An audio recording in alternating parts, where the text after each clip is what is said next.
nightmares.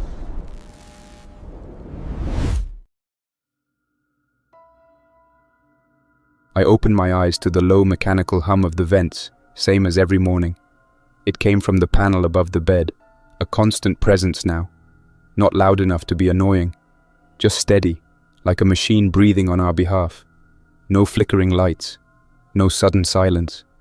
That was the only confirmation I needed that the system hadn't failed overnight. My neck felt stiff. The cot was warm, but the air outside the blankets was dry and cold. I reached out and touched the edge of the wall heater, still warm. We hadn't lost heat. Sofia was already up. Her boots weren't in the usual spot, lined up next to mine by the hatch door. One of her jackets was gone too. I sat up, pulled my pants on, and listened. Water was running in the kitchen. Her half of the routine had already started. Washing up, checking the tanks, maybe reorganizing the storage bins again. We never made a formal plan for mornings, but somehow we fell into this pattern. She always got up 20, maybe 30 minutes earlier. Just how it worked out. Maybe she liked having the quiet time before I started pacing around the place. The air smelled faintly metallic, not unusual.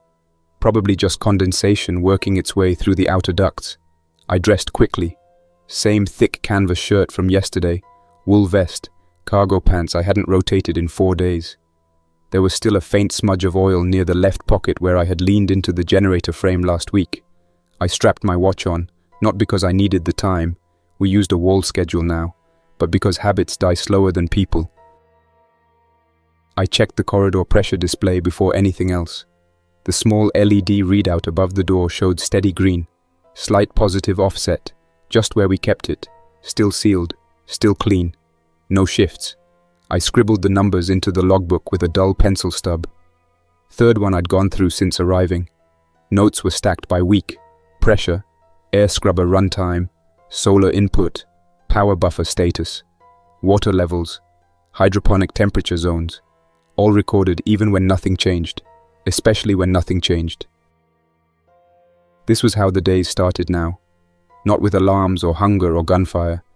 Just quiet systems checks, physical movement, simple speech. Living here had become less about survival in the dramatic sense, and more about staying level. Fix what breaks, track the numbers, don't forget the routines. That was our defense. Against failure, against boredom, against whatever kind of panic tries to creep in when your world shrinks to concrete rooms and ceiling vents. 60+ days since the outbreak pushed the cities past the tipping point. 30 since Sofia and I sealed this place up. The outside world hadn't knocked on our door in weeks, and the silence no longer felt threatening. If anything, it gave us space to settle. No infected near the hatch. No new voices on the radio. Just us and the bunker. 1,000 square feet of shelter, food, filters, and old habits. Not a prison, not a paradise. Just enough. And for now, enough meant survival. That was all either of us asked for when we came here. Sofia was heating water when I walked into the kitchen. She'd already put together 2 bowls, rehydrated grains mixed with a pinch of powdered egg and strips of freshly cut lettuce from our grow trays. Our first few weeks were all tin can meals and ration packs. But now that the hydroponics have stabilized, we've started building real food again. Doesn't taste amazing, but it looks like something made in a kitchen instead of a factory. She handed me my bowl and sat down across from me, hair still damp from washing. We ate without much talk. The noise of chewing, clicking utensils, water boiling on the induction plate, all of it filled the air without needing anything else. Eventually, Sofia pushed her plate away and leaned back in her chair. "Surveillance feeds glitched again," she said. "Monitor froze up around 4 o'clock. No red flags. Just missing footage." That was the 3rd time this week. I nodded, made another note in the pad, and stood to go check it for myself. The system always came back online after a few hours, but every time it did, at least a few hours of footage were gone. Erased, not just skipped. No log entries, no system errors, just empty blocks in the timeline. We both knew someone was doing it. We just didn't know how. I checked the pantry next. Nothing missing on first glance, but I walked shelf to shelf like always, counting, double-checking against the physical log. It was a small shift. 2 energy bars gone from box 7. Box hadn't been moved otherwise. I lifted the lid, and there it was. Empty slots. Same pattern as before. It had been happening every 5 to 7 days since the second week. Always small, deliberate theft. Not sloppy, not rushed. Just enough to throw off our numbers without crashing our system. We hadn't spoken directly about it in a while. No point. Neither of us had caught the person, and neither of us wanted to admit how often we lay awake waiting to hear them. Sofia passed me in the hallway on the way to the hydroponics bay, arms full of harvested chives and small-cut lettuce. She didn't comment on the pantry. She knew I was checking it. We didn't need to say it aloud. We'd already gone through the routine, review the ductwork, check the vents, mark the access covers. Whoever it was wasn't entering from the main hatch, and nothing on the inside doors showed tampering. That left one option. Someone was still in here. Someone who never left. Back in the common room, we sat down at the center table to set up for the daily match. Whoever won got to choose tonight's movie. We'd found a stash of DVDs 2 weeks ago. Old action movies, full TV series, some with handwritten labels that we still hadn't watched. Watching something together gave the day structure. The game decided who picked what. Today it was domino tiles we made from scavenged plastic blocks and permanent marker.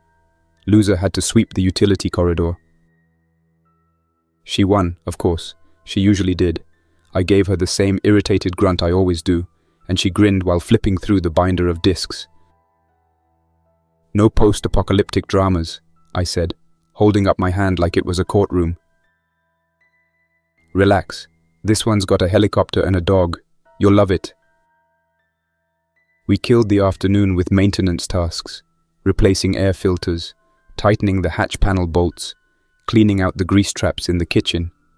Around 17 o'clock, I checked the surveillance logs again, still missing footage, still no signs of external tampering, and the hallway near the old elevator shaft hadn't shown movement in weeks, but I didn't trust the feed. I hadn't gone back to that elevator, not since the first time. The dried blood along the inner wall, the snapped cable, the handprint streaked halfway up the shaft door. I kept telling myself I would return when we had a better plan. Sofia never asked again, but I could tell she was curious. We both knew something was down there. We both knew that sealed sector didn't stay sealed on its own. At dinner we talked less. The movie was running on the corner panel, grainy but loud enough to drown out the quiet. Sofia leaned back on the couch with her feet on the table, chewing jerky she'd pulled from a fresh pack. I was scribbling notes in the log, trying to align the missing surveillance windows with the pantry thefts. There was a pattern, but it wasn't clear. Not yet. When the credits rolled, I shut the system down and sat back. Sofia stood, stretched, and started collecting dishes. Then she looked over her shoulder and asked the thing neither of us had said out loud in 2 weeks. You still think someone's in the walls? I told her yes. Not maybe, not could be, yes. We talked at the table afterward, plates pushed off to the side, cards still scattered from the game. We both agreed. We couldn't keep living like this. It wasn't about paranoia anymore. There was proof. Disappearing food, missing surveillance logs, the rattle in the ducts. If someone else was living in here, we had 2 choices. Make contact, or force them out. Neither of us wanted to turn this place into a trap-filled war zone, but we couldn't go on sharing a sealed bunker with someone we didn't know, couldn't see, and couldn't predict. It was too dangerous. Sofia said it plainly while she rewound the vent camera footage. If they're hiding, they're either scared or waiting for something. Either way, we need to see their face. We decided to use the hydroponics corridor. It had limited access. Just 2 clear entries, both with clean sightlines. The vent above the grow lamps had been tampered with before. The screws were slightly misaligned. The dust around the edge was wiped clean, while the rest of the ceiling was still coated in old grime. That was our spot. Sofia took the motion sensor unit out of the surveillance closet and rewired it to trigger a lamp and a shrill alarm tone instead of pinging the camera log. I helped pull the vent grill down and resecure it loosely with only 2 screws. We drilled tiny pilot holes so that the rest would fall cleanly if tugged from inside. The bait was easy. We put 2 shelf meal packets on the floor just below the opening, the exact ones that kept going missing. We waited 3 days. First day, nothing.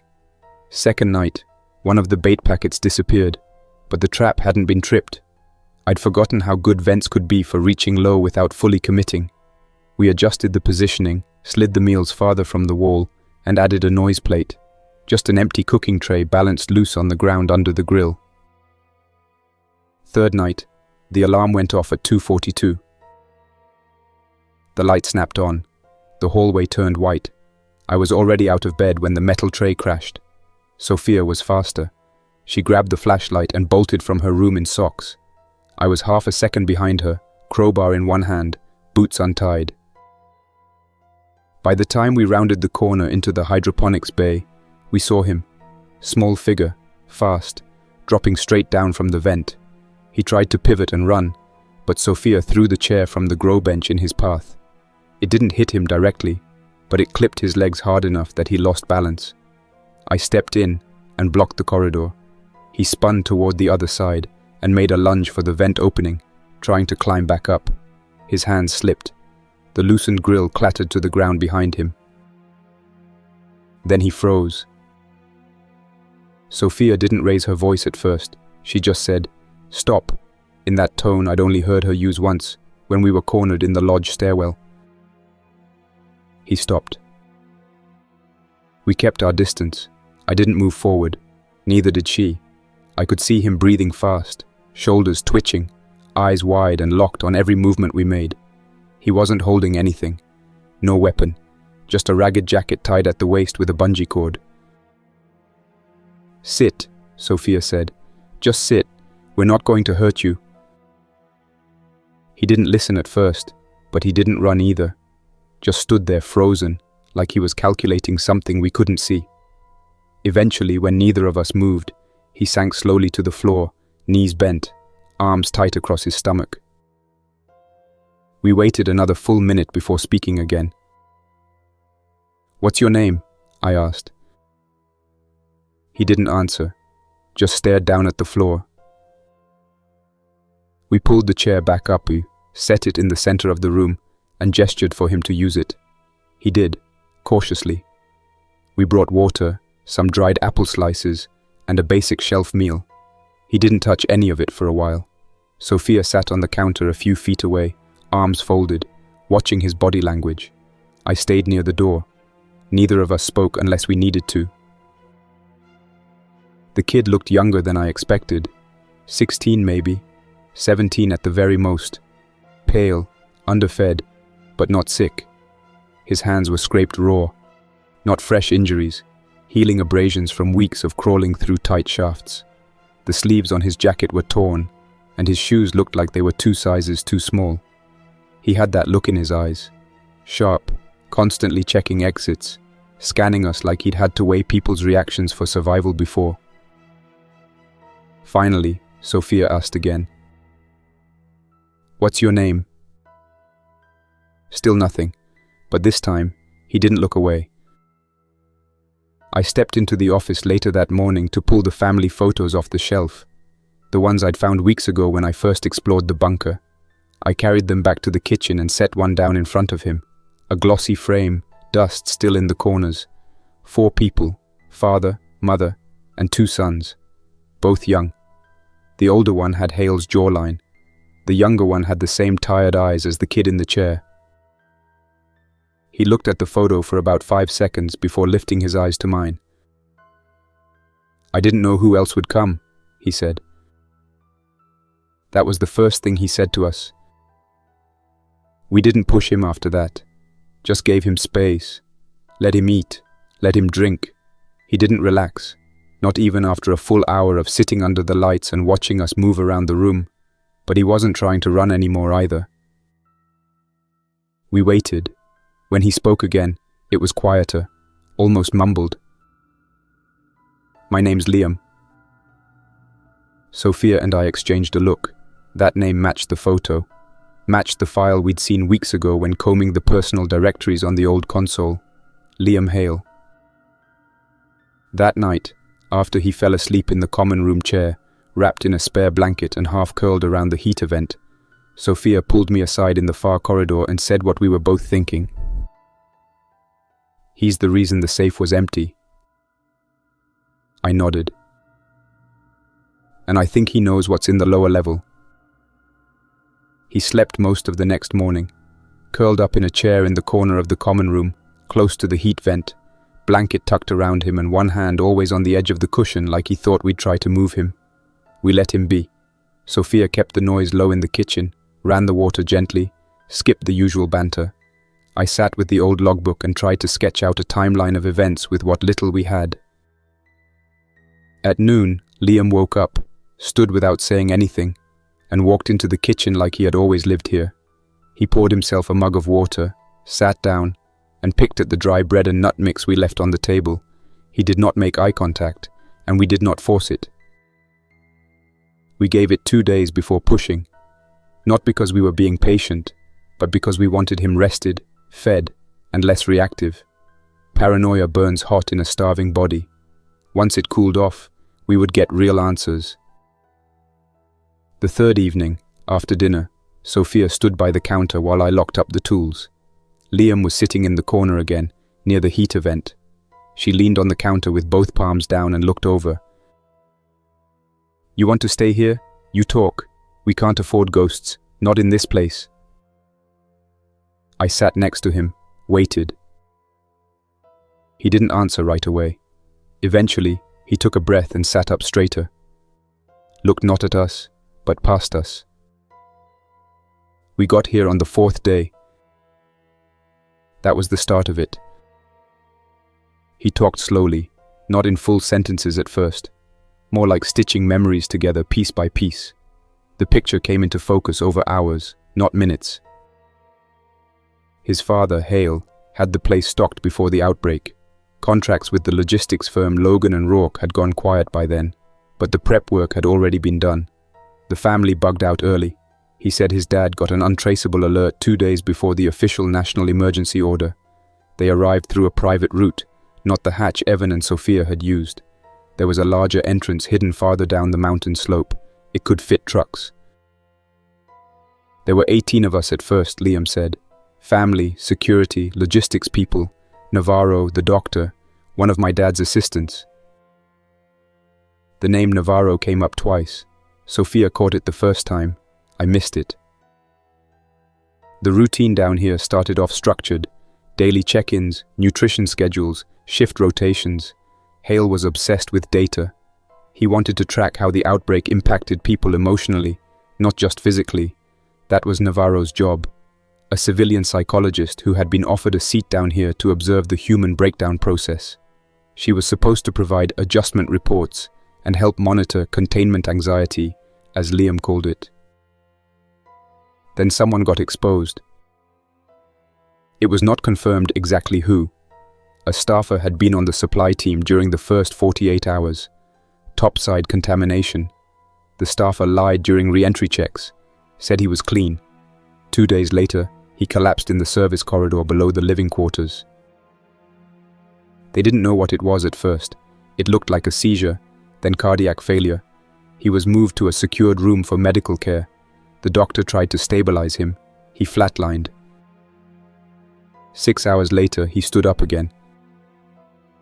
The first death happened that night. Security tried to split the group into segments. Those exposed or even near the scene were moved to Unit 2 quarters.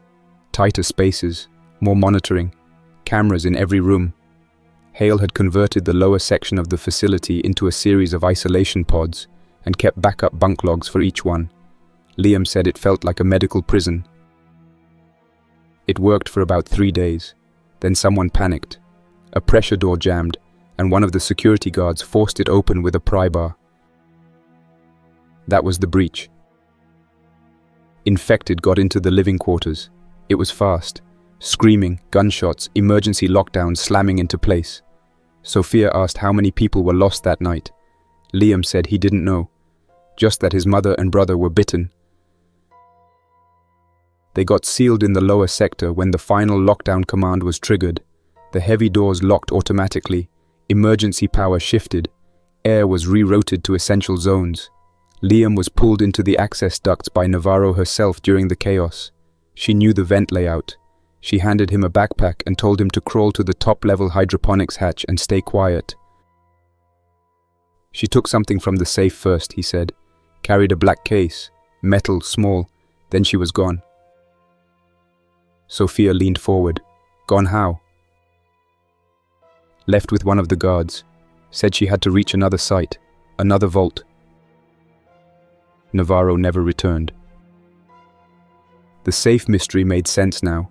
No treasure, no secret weapons. Just information, drives, bunker plans, backup caches, secondary shelter coordinates. That was what Navarro took before escaping. Liam said that when I was out of the bunker, he got to the safe and opened it with Dad's password, which he knew. There was some family stuff and documents, but nothing really important. He threw everything away, took some food, and went back. We asked about the surveillance logs, the missing footage, the blind spots. Liam admitted he figured out how to delete logs. Navarro had shown him once, casually, so he could erase embarrassing things if he got in trouble. After she left, he used it to cover his own movement. He said it made him feel safer. The final thing he told us that night stopped both of us cold. There's a big door lower on the slope, he said, for vehicles, food deliveries. You came through the top, but the lower entrance was supposed to be permanent. Dad said never open it again unless we had the right override code. Is it locked? I asked. He hesitated. I locked it from this side after Navarro left, but I never sealed the tunnel behind it. I didn't have the gear. I looked at Sofia. She was already thinking it through. We thanked him, left him in the kitchen, and walked down to the secured hallway, past the elevator, past the sealed doors. We didn't open anything, just stood there a while. We had answers now. The safe was empty because Navarro took the drives. The blind spots existed because Liam had been deleting the logs. The presence in the vents was not a ghost. It was a boy hiding from infected, alone, for over a month. We didn't rush it. After Liam finished telling us everything he remembered about the lower sector, every hallway, every lockdown, every mistake, we took another 2 days to prepare. I did most of the moving and lifting. Sofia focused on the access plan and building out the shields. Liam sketched rough layouts from memory and pointed to the places where he thought people had fallen, where barricades might still be intact, and which doors should stay sealed no matter what. The bunker hadn't shown any signs of internal failure, no air quality problems or structural decay, but that didn't mean the lower level was stable. We didn't know if gas had built up, if there were breaches to outside tunnels, or if any locked doors had given way since the last internal lockdown. Liam said the infected that got through had been trapped in the southern corridor cluster, whatever that meant. We kept the conversation factual, not emotional. No one brought up what might happen if we actually saw his mother or brother again. We had limited gear. Sofia still had the sidearm we pulled from the secure case back in week 1, but only 8 rounds. I kept the crowbar, a pry hook, and one of the heavier hex wrenches I'd sharpened into a tool that doubled as a short stabbing pick. For makeshift protection, I bent wire shelving into a flat panel and zip-tied it to my left arm, like a shield. Sofia mirrored it. It wasn't elegant, but it would deflect teeth or claws in a hallway fight. We tested movement, balance, and rechecked every latch and strap. We left Liam in the central lounge, just past the hydroponics bay. He had a radio, locked doors behind him, and instructions not to come looking for us unless the cameras blacked out. He nodded, silent. I don't think he blinked until we were out of sight. He had done what he could, but there was no way we were bringing a kid into a room where his turned family might be waiting. The access stairs to the lower level were dim but functional. The walls had more dust than the rest of the bunker, and the overhead vents had visible moisture streaks, condensation from years of neglected airflow. The service elevator shaft on our left still held the locked-down car, jammed between 2 floors. We passed by it slowly, keeping close to the wall. The idea of anything climbing up or down that gap made my teeth clench. There was no welcome committee when we reached the lower landing.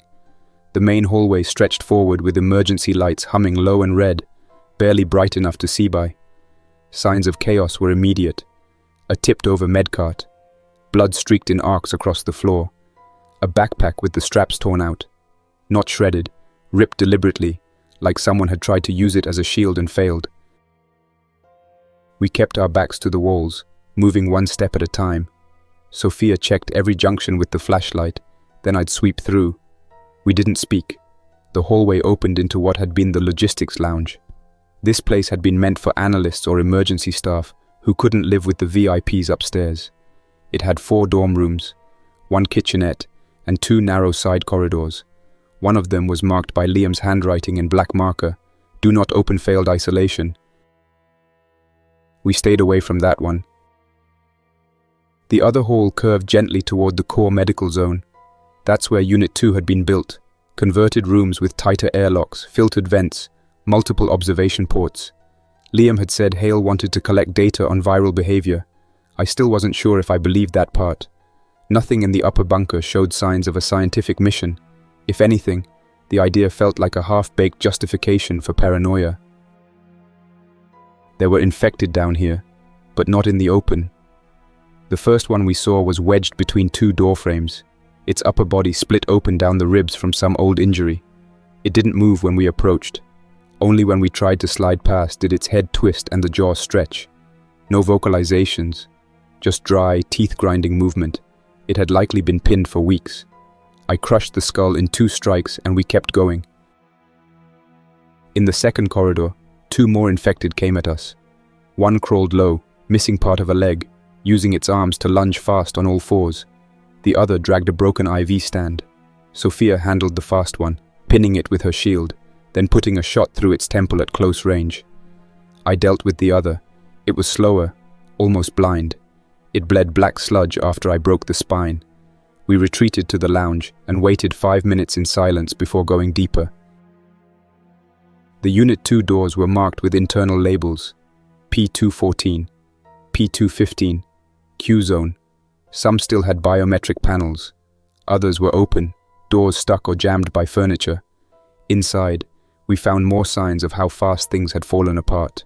Food trays still on shelves, bedding twisted on floors, blood on the ceilings. Some rooms had no remains at all, just journals, abandoned tech, discarded clothes, as if the people inside had been dragged out. We reached the final room marked Q-Zone. The outer door had a viewport.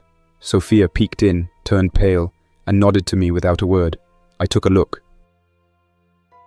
Inside were 2 figures, one older, female, missing half her scalp, and with her face turned slightly away from the door. The other smaller, teenage, thin, hunched over a corner cabinet and barely moving. The way they staggered in slow loops, bumping into furniture, made it obvious. They were infected, not fresh, not fast, but not dead either, just locked in here, circling the same few square feet, long after everything else had stopped. We stood outside the door for a long time. Sofia asked softly if I thought Liam knew. I said maybe. Or maybe he hoped they were just gone. I didn't want to guess. We talked through the options. If we left the door sealed, they'd stay there, possibly for months, maybe years. If something failed, a vent, a wall, they could break out into the lower level again. If we opened it, we'd have to kill them. Sofia said we should go back, tell Liam what we saw, and let him decide. We did. We walked all the way back, locked the lower access, and sat him down at the table near the old break room. He didn't speak for almost a minute after we finished, just stared at his hands. Then he asked if they had seen him. I said no. Then he asked if they looked like they were in pain. Sofia said that not sure how it's going. Then he nodded and said, I do not know, but I want them to stop suffering. That was all. He got up, walked to the hydroponics area, and started checking the lettuce trays. We logged the Q-Zone door in the system. We reinforced the outer corridor with another steel panel. We red-marked the hallway cameras and built a barricade 2 doors back. The sector wasn't gone, but it was contained. For now, that was enough. We returned upstairs late that evening. Sofia made a meal from the small hot plate, and we ate in silence. Liam didn't come back up for a few hours. When he did, he sat with us. Not close, not far, just enough to remind us that he was still here. We waited until the next morning, gave ourselves time to sleep, eat, and think. Nobody rushed it. Sofia and I spent most of that night in the utility hall outside the kitchen, sitting on crates and going over the plan again. We weren't debating it anymore. We were just making sure every angle was covered. Liam sat across the room, near the wall, silent most of the time. He didn't ask us to spare them. He just nodded when I said we were doing it in the morning and asked if he had a preference for how. He shook his head once and said, "Just not the gun." We prepped early. Sofia dragged down one of the metal racks from storage and helped me screw panels across the open end to form a kind of shield. We added a wheeled cart with bricks to brace it. It wasn't elegant, but it let us funnel anything coming out of the room into a narrow gap we could manage. Sofia double-checked the revolver from the bunker's emergency kit, still only 4 rounds loaded. She didn't want to use it either, but it had to be ready. We cleared the air first. I walked down the hallway and cracked the ventilation hatches one by one. Let the stale, cold flow through before we opened that door. Liam stood just at the edge of view, behind a corner, not watching, but not hiding either. He was holding a folded towel and shaking without realizing it. I told him again he didn't need to be there. He said nothing and kept holding the towel. The hallway outside the Unit 2 room was narrow. We positioned the shield across the width, then braced it from behind with crates and more panels. Sofia stayed left of the door, just past the line of fire. I held the crowbar, longer than my forearm, sharpened at the tip. I had 2 nails jammed into my coat sleeve in case I dropped it. No heroics, just pressure, aim, and retreat if it went bad. I turned the release handle. The lock resisted at first. Sofia helped brace it while I pulled. The seal hissed, the magnet disengaged, and I cracked it 2 inches. Inside, I could hear movement, slow, uncoordinated, scraping. One shadow moved toward the door. The second stayed in the corner. I opened it just enough. A shoulder appeared, then the side of a face. Skin pale, jaw slack. It was his mother, I think, still wearing the same sweater as in the family photo on the wall upstairs. I stepped forward and swung once. She dropped fast, not violently, just folded.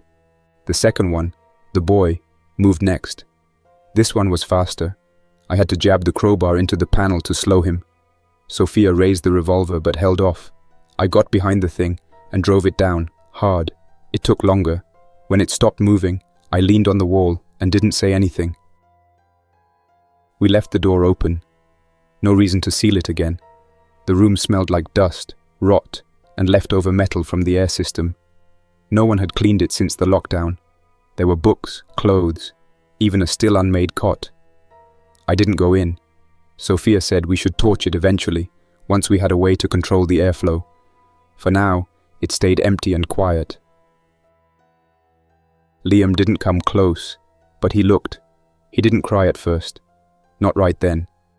He walked into the room after we left and stayed there a few minutes alone. When he came out, he walked past us without stopping and went back upstairs. Half an hour later, we heard him in the shower. After that, he sat down at the kitchen table, dripping wet, and asked if we wanted to play cards. We didn't say no.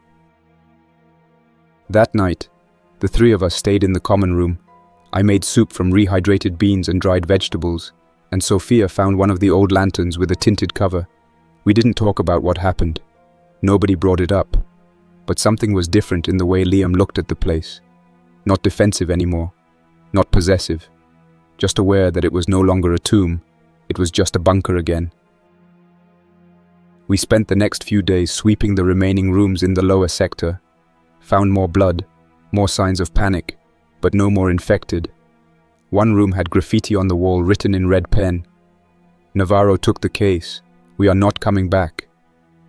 Another had a set of sleeping bags stacked in the corner, long abandoned. We kept notes, recorded everything. What struck me was how little had broken. The air system was still running, though at minimum cycle. The lights worked in most rooms. Even the freezer section, half full of frozen protein packs, still had power. Someone had done good prep. Someone cared enough to design a place that could last. It just couldn't survive secrets. Sofia found a locked terminal in the operations room, but it needed a password. Liam thought it was Navarro's. We didn't push too hard. Too many other things to fix first. We started inventorying everything from scratch. That helped. Made the place feel manageable again. By the end of that week, Liam had taken over water monitoring and hydroponics. Sofia rewired a few power relays to clean up the energy drain from unused areas. I cleaned vents. It was quiet work. The kind that made the bunker hum without noise. That quiet started to feel earned. Whatever Liam had been before, Martin Hale's kid, a liability, a question mark, he wasn't that anymore. He was another survivor with a job, a place, and a role. I think that helped him more than anything we could have said. The last thing we did that week was patch the elevator seal and mark the door in red tape. Sofia joked it was our version of Do Not Disturb. I said it was more like a headstone. We laughed, but neither of us smiled when we said it. We spent the first half of that morning restocking the tool lockers and running a basic systems check. The lower sector had taken up so much of our focus that we'd let little things slide. Panel alignment, water pressure offsets, one of the grease filters for the hydro station. Normal work finally. But even in that calm, something sat heavy between the three of us. Liam moved slower than usual. Sofia checked the upstairs security feeds 3 times instead of once. I kept thinking about the other ways someone could get in. That bunker had been designed for power and appearances. People like Hale didn't believe in having only one door. It was just after breakfast that Liam finally sat down at the main console, tapped his fingers for a bit, and then said he needed to show us something. He didn't look up while he talked, just kept his eyes on the screen. Said there was another entrance. Bigger, lower on the slope, hidden behind a structure that looked like a standard utility shack if you didn't know better. Sofia and I exchanged a look, and I asked if it still worked. He nodded, said it probably did, assuming nobody had tampered with the pressure latch or the stabilizer system. But it was mechanical override, not electronic, meaning if someone got curious enough or had the right knowledge, it wasn't exactly impossible to open. He explained more slowly after that. The large blast door had been used for years before the outbreak. Vehicle drops, fuel shipments, and discreet arrivals for whatever Hale didn't want, associated with the main entrance up top. The road leading there was mostly overgrown now, he said, but the path still existed, cut into the mountain during construction. Navarro and the guard had used that route to leave. He was sure of it. The case was too heavy for the air shaft or emergency ladders, and he remembered hearing the whine of the hydraulic clamps disengaging the morning they vanished. That changed things. We had always assumed the main point of failure was the small hatch I had first come through during the storm. It was narrow, concealed by brush, and easy to reinforce. But this second entrance, was a vulnerability we couldn't ignore. A 12-foot-high armored door, shielded but accessible, with a direct line to the lower engineering corridor. Once opened, even part-way, it would turn the entire eastern hallway into a funnel, a liability. Sofia said it first. If we found it, someone else can. We planned the trip that afternoon. Sofia and I would gear up for the surface. Liam stayed below. Not because he refused, but because he admitted he didn't want to see that part of the mountain again. Said his father used to park his ridiculous armored SUV there and make everyone walk behind it like bodyguards. The memory was enough to sour him on the place. I think that made it easier. No sentiment to slow us down. We took the slope trail around mid-morning the next day. Thin snow had dusted the path overnight, and a light rain followed us all the way down the ridge. Sofia carried the revolver. I had a crowbar and the welding torch strapped to my back. We weren't expecting trouble, but we never left the bunker empty-handed anymore. The trail got worse the lower we went. Gravel runoffs, frost-heaved edges, thorn bushes that hadn't been cleared in years. But then we saw it. The building looked like every other maintenance shack we'd seen in our sweeps. Rusted siding, half-collapsed awning, and a long-forgotten logo on the wall. Logan and Rourke Transport Systems. You'd miss it if you didn't know to look twice. Behind it, barely visible from the slope, was the top edge of a reinforced track leading to a recessed platform. And there, built directly into the stone, was the blast door. It wasn't damaged. That was the first relief. No scratch marks, no pried edges. The access panel was intact, but deactivated. Liam had said it would be. Manual release only once the digital failed. Sofia walked the perimeter, checked the surrounding ground. No footprints, no drag lines, no tire indentations. She crouched by a low drain pipe and ran her glove through the grit. Dry, undisturbed, and cold. Whoever had left last, Navarro or someone else, they hadn't returned. I tested the side crank, careful not to turn it. The lever moved but resisted. Safety tension was still active. That confirmed Liam's story. Someone had exited the right way, sealed it behind them with knowledge and purpose. Not a panic, not a breach. That door had been properly closed, but it didn't mean it would stay that way if someone else got curious. We marked the ground with red chalk, placed a reflective stake along the slope path, and took our photos. Then we returned the same way we came. Quiet, steady pace, heads on a swivel. I didn't feel watched, but I didn't feel alone either. That door had history now. Navarro had walked through it. The case from the safe had passed through there. The last of Hale's people had vanished down that slope.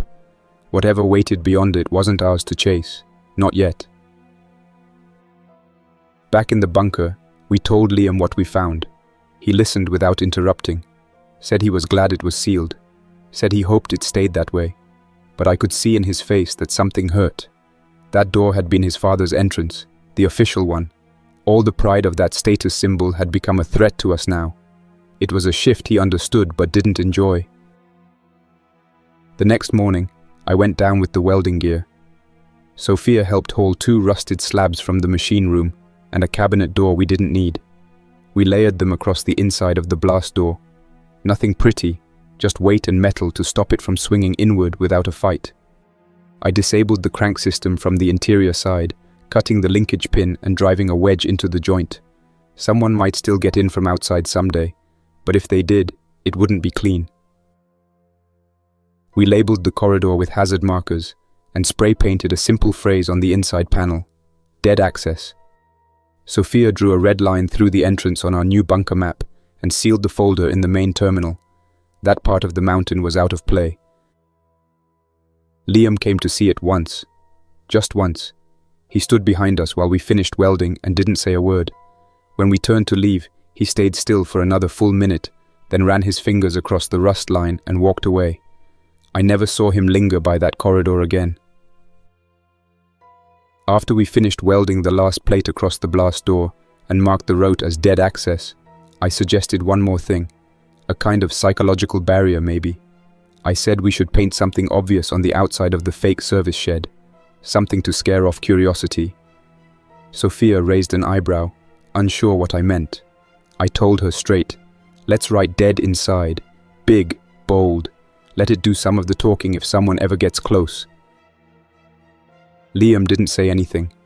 Sofia tilted her head, then finally sighed and handed me 2 half-empty spray paint cans. I'm not hiking halfway up the mountain for that, she said. You want it painted, go do it yourself. So I did. I walked the slope alone the next morning.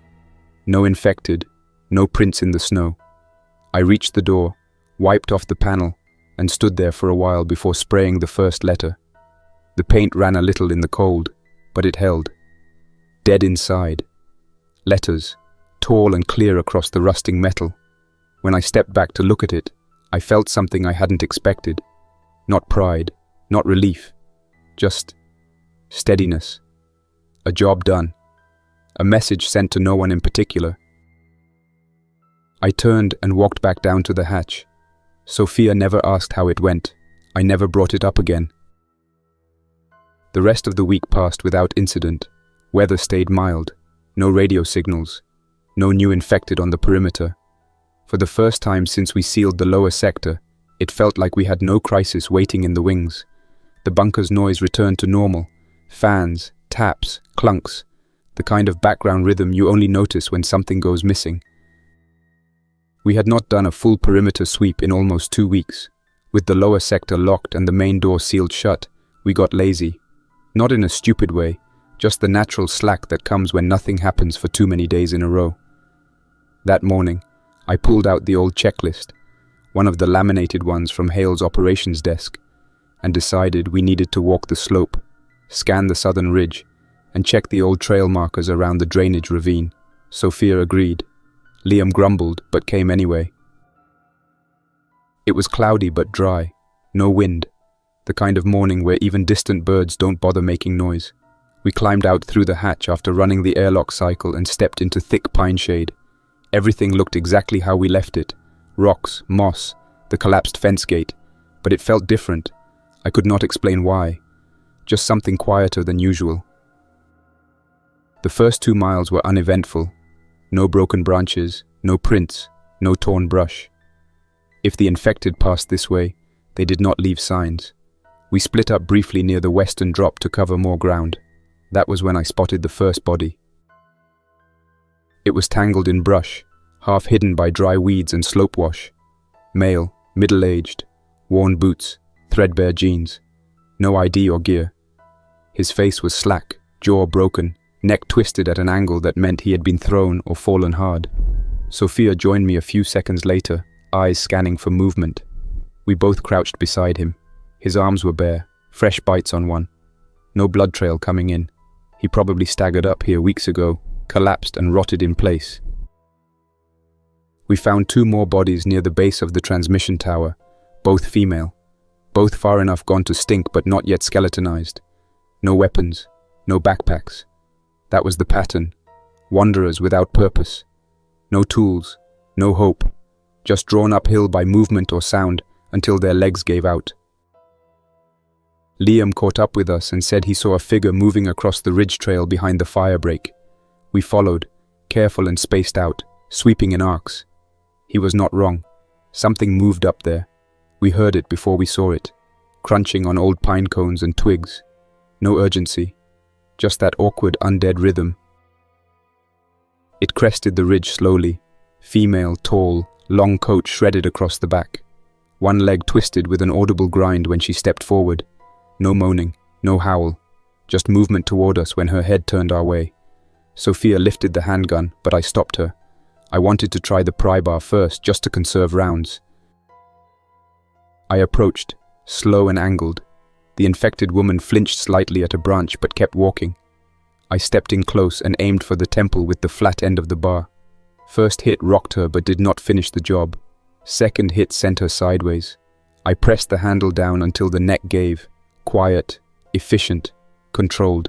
We had learned what mattered in close quarters. Avoid blood spray, avoid noise, avoid slipping on loose dirt. 2 more came up behind her. A teenage boy in soaked winter gear, and a rail-thin man missing most of his scalp. These ones moved faster, maybe fresh. We had to space out and fight back to back.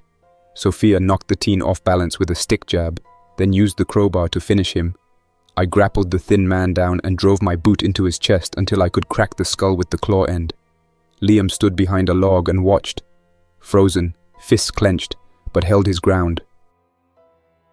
After we cleared the area, we stood at the ridge edge and looked out toward the far valleys. Empty. Nothing moved. No smoke, no signs of camps. No fresh sound. Just range after range of dead forest and abandoned logging paths. Sofia said it aloud. If anyone else is alive out here, they're hiding better than we are.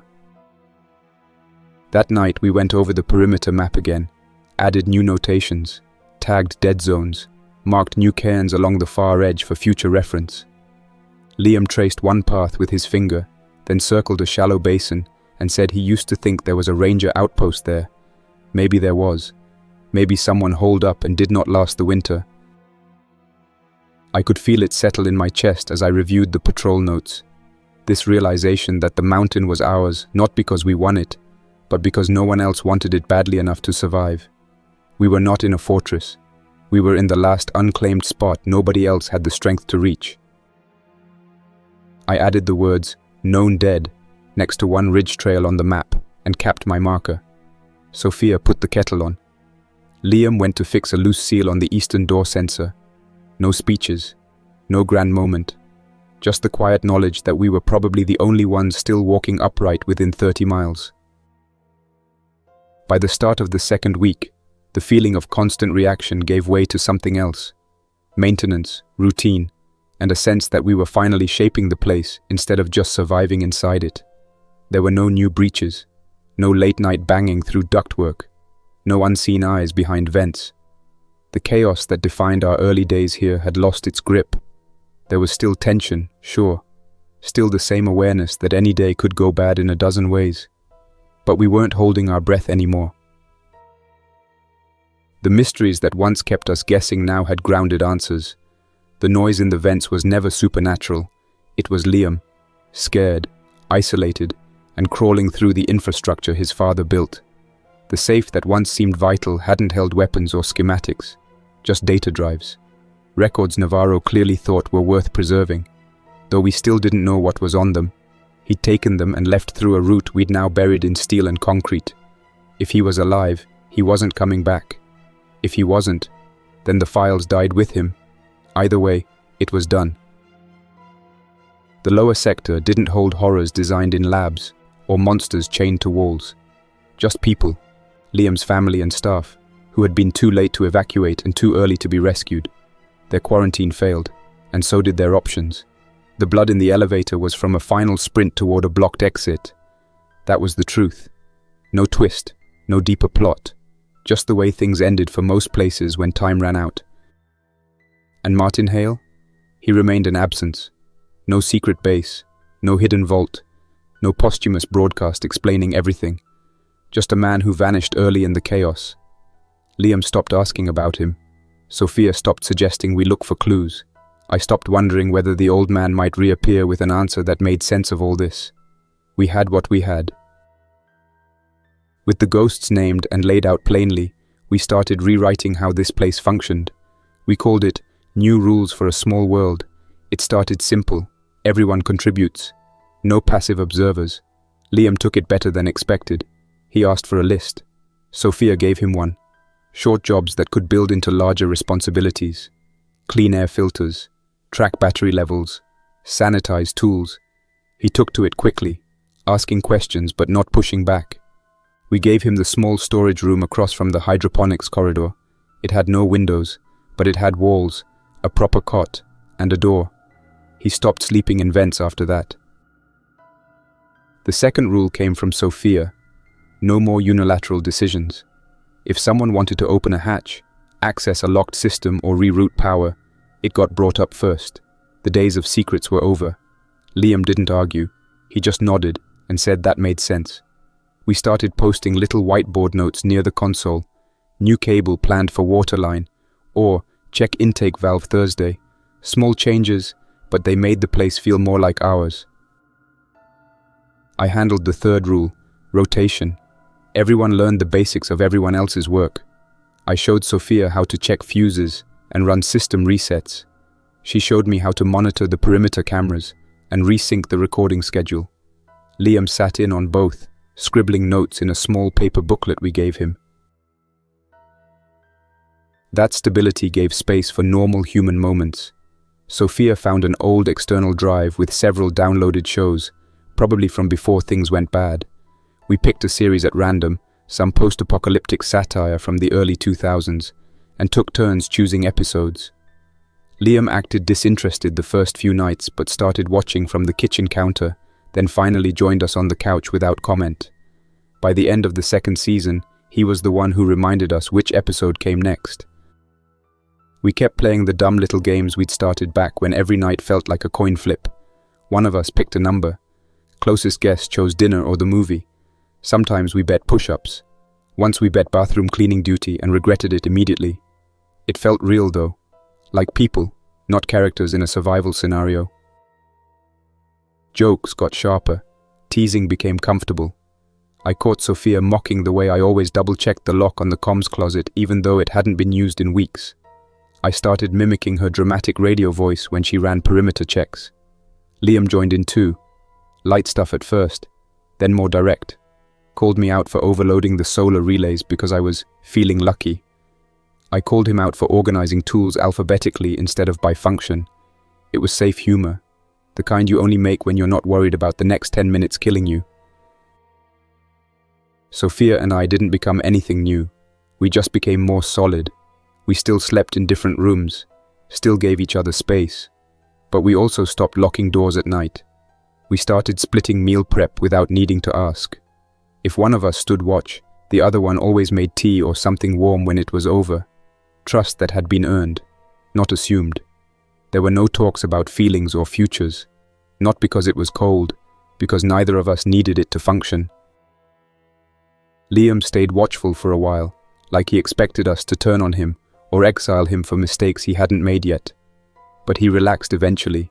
He started suggesting improvements to air circulation, said the vent paths needed better airflow direction, and he was right. He helped Sofia organize the growing log, helped me clean the generator housing when it clogged with sediment, asked questions that made sense. Not the kind of curiosity that comes from fear, just the kind that comes from wanting to get it right. By the third week, the bunker had changed shape. The lower level was marked off, monitored, and untouched.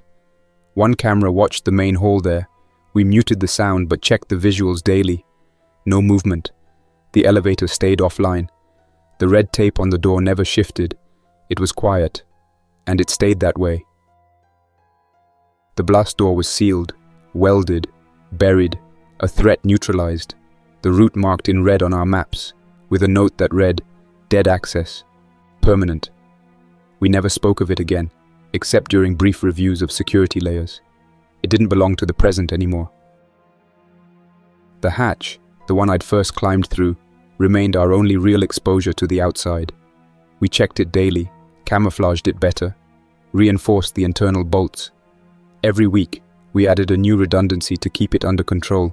It was manageable, not safe in the broad sense, but close enough for us.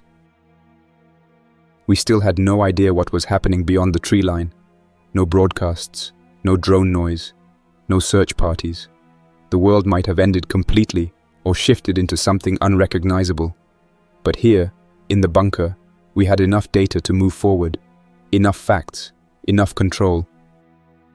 Sometimes, when the power grid hummed just right and the storm cover rolled in quiet over the mountain, I'd sit in the comms chair and imagine someone else out there, another group who'd survived and built their own system. I'd picture us linking up someday, not as a fantasy, just as a possibility, a next chapter, if we lasted long enough to reach it. But that was for later. For now, this was where it ended.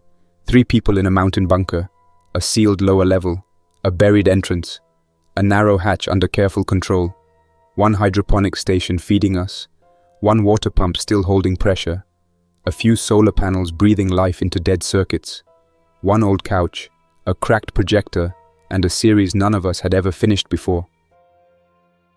It was not a story about hope, or rebuilding the world, or fighting off monsters with flair.